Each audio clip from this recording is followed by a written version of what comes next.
ये गौरी सरकार के अत्याचार हम क्रांतिकारियों पर बढ़ते ही जा रहे हैं।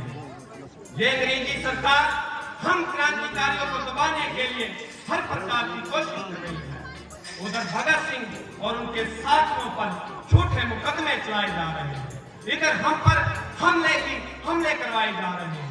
लेकिन हमारा मकसद हिंदुस्तान को आजादी दिलवाना है। हम देश की आजादी के लिए अंतिम सांस तक लड़ेंगे, चाहे इसलिए हमें अपने प्राणों की बलिदानी देनी पड़ी तो हम अपने देश पर कुर्बान हो जाएंगे। हमें देश की आजादी दिलवाने के लिए हर प्रकार की कोशिश करनी होगी। हम अपने देश को आजादी दिलवा कर रहेंगे और देश की आजादी के लिए लड़ते हुए शहीद हो जाएंगे। हमें बहुत दिन हो गए इस आजादी की लड़ाई को लड़ते हुए, अब हमें थोड़ा विश्राम करने की जरूरत है। चंद्रशेखर आजाद, विध्वंस की वो हुंकार जिसका नाम सुनते ही अंग्रेजी सरकार के छक्के छूट जाया करते थे, उनके बड़े बड़े दिग्गजों के पसीने छूट जाया करते थे।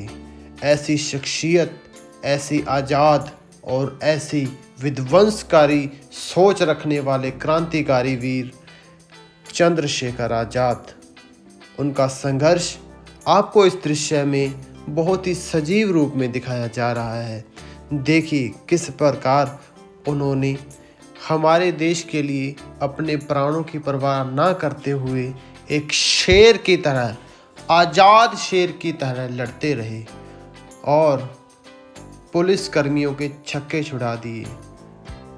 पुलिसकर्मी उस समय की ब्रिटिश सरकार उनसे इतना खौफ खाती थी कि एक क्रांतिकारी को मारने के लिए 500-500 का जत्था भेजा करती थी और क्रांतिकारी बहुत मुश्किल से इनके हाथ में आते थे।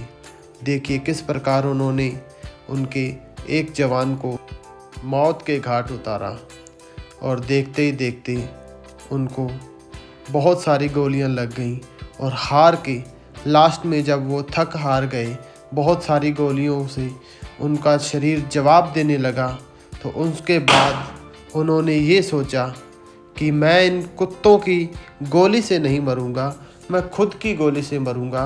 वो आगे का दृश्य आप इस दृश्य में देखेंगे और प्लीज़ इस चैनल को लाइक, शेयर और सब्सक्राइब ज़रूर कर दें।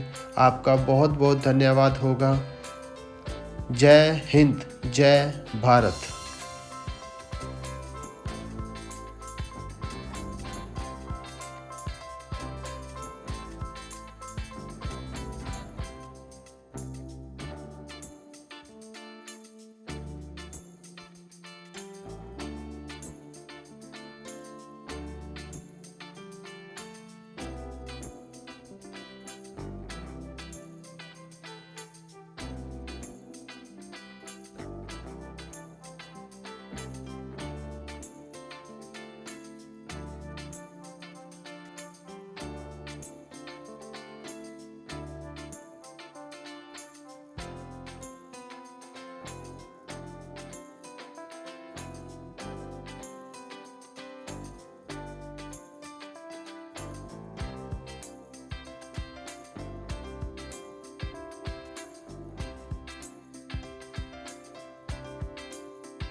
कतरा कतरा लहू का इस जिस्म से बहता, देशभक्ति के नशे में आके हर दर्द को सहता रहा। आखिरी सांस बची थी इस जिस्म में, उसमें भी भारत माँ की जय कहता रहा। उसमें भी भारत माँ की जय कहता रहा।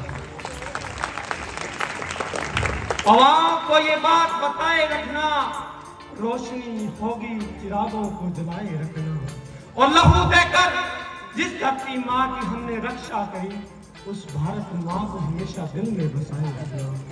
उस भारत माँ को हमेशा दिल में बसाए रखना। हे धरती माँ, मुझे माफ करना, मैं तुम्हारी इतनी ही सेवा कर सका।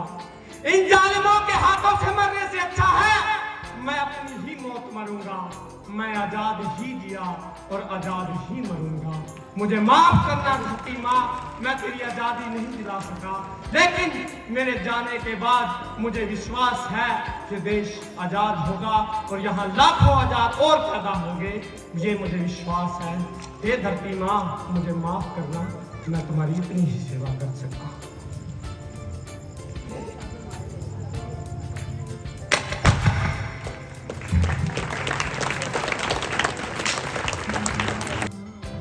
मिस्टर हरिहर, मुझे बताओ इसके कितनी गोली लगी है और हमारे पुलिसकर्मी कितने जख्मी हुए हैं?